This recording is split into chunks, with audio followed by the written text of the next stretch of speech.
Our gospel reading for this morning is John's account of the resurrection. Each gospel depicts that morning slightly differently, and I think rather than trying to figure out how to harmonize the accounts, we are best simply to let the gospel speak and hear what it is saying from its particular view of things. And so let us now listen for what the Spirit would say to us through these words.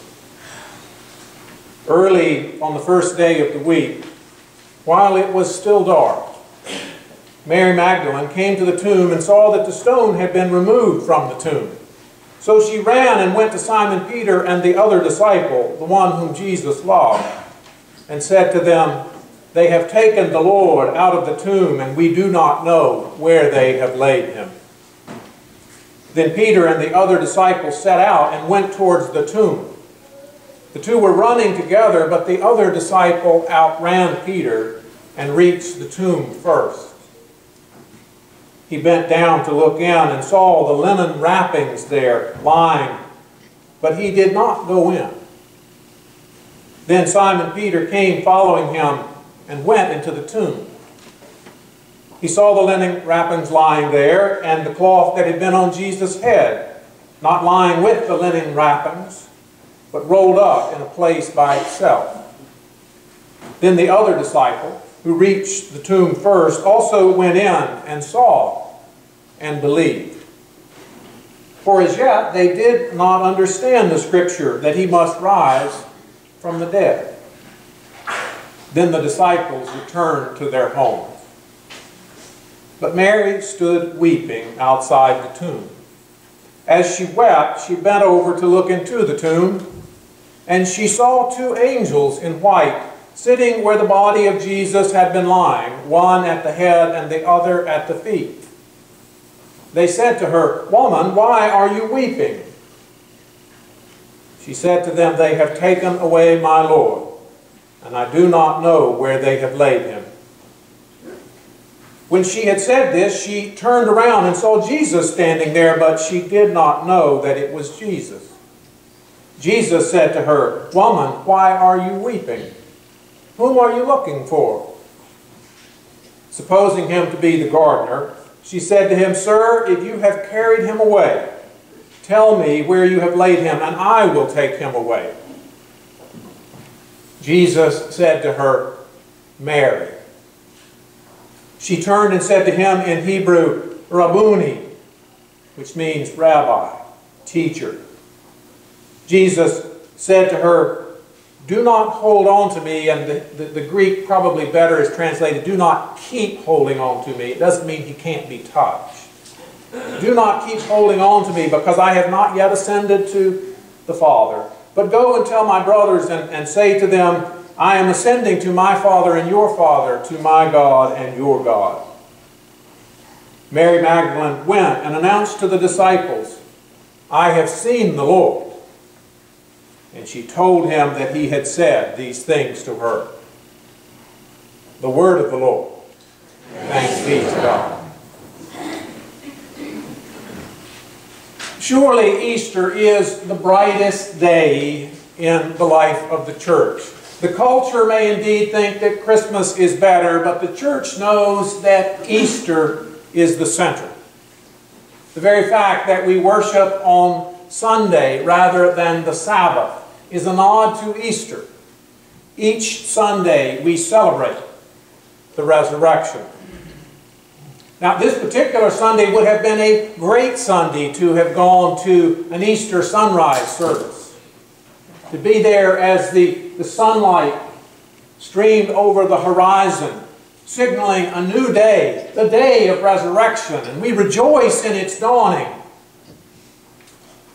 But in John's Gospel, there is no sunlight on that first Easter morn. Mary heads out to the tomb early, while it is still dark. In John's Gospel, we hear often of light and dark. The Gospel opens with the Word that was in the beginning with God. And this Word was the light of all peoples. the light shines in the darkness, and the darkness did not overcome it. But try telling that to Mary as she fumbles her way in the darkness to the tomb. In the dark, the empty tomb brings no joy to Mary. She can think only that grave robbers have struck. And so she runs to get Peter and that other disciple. Maybe they can help her find the body.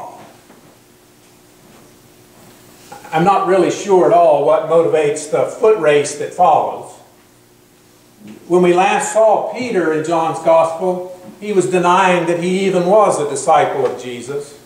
But that other disciple was there with Jesus at the cross. I don't know, is Peter trying to redeem himself? What does he expect to find when he gets there? But that other disciple bests him yet again, although he waits and lets Peter go in first. There they see the grave clothes lying there neatly folded. It's not at all like when Jesus raised Lazarus from the dead, who came out of the tomb all wrapped up in cloth and had to be unbound.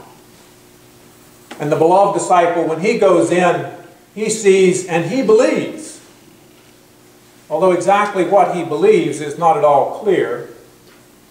Our reading says that he did not yet understand the Scriptures that Jesus must rise from the dead. He doesn't seem to get what has happened, but still he believed. I don't know, perhaps there's some comfort comes to him. Even though he doesn't quite understand, he still feels warmed and comforted. Who knows? Whatever it is, he and Peter go home, and Mary is left alone in the dark. Sometimes I think we in the church are a bit like this. We see the empty tomb. We know that somehow it's good news. We celebrate Easter and then we go home. And we never really seem to recognize or confront the darkness. But Mary does. Mary is caught up in the darkness. How could she not be? Her loss is so great. Obviously, she loved Jesus dearly. She stood by him there as he died on the cross. And now, way before it's safe to be out, she has gone to be with him at the grave, but there is no body. For Jews such as Mary, the desecration of a body was a terrible thing.